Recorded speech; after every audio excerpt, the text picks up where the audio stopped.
Hi, my name is Maxwell Coll. I'm one of the internal medicine residents at Brigham Women's Hospital, and unfortunately, I'm also one of the many healthcare workers and hospital employees who have fallen ill with COVID-19 during this current pandemic. My symptoms lasted almost 3 weeks. I had fever, cough, shortness of breath, and severe fatigue. My fatigue was so bad I could barely get out of bed for about 2 weeks. But what made it all worse was honestly the severe isolation and loneliness I felt this whole time. I lived with my wife, and to protect her, we stayed in separate bedrooms. And I barely saw her or did not really interact with her for over 2 weeks. And I severely missed being able to interact with my partner for that long.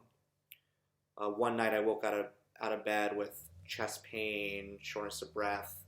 My heart was racing. I was concerned I was having some sort of decompensation.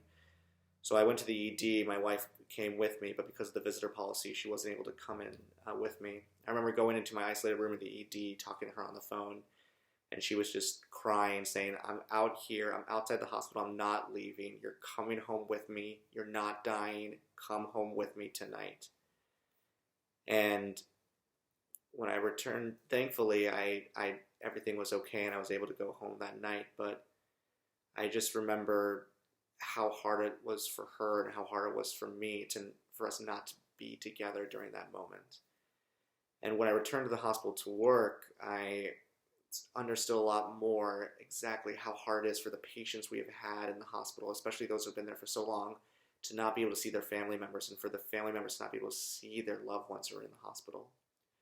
But I've been encouraged and have a lot of hope because so many of my amazing colleagues have done things to try to mitigate that experience that we are going through, whether it's donating iPhones or helping to set up Zoom accounts so patients can actually have virtual communication with their family members and family members with their loved ones who have been in the hospital for a really long time.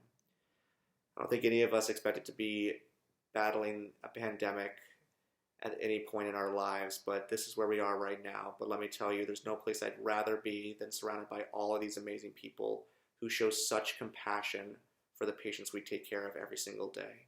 I'm happy to be back to work, and I'm especially happy to be working with all of these great people.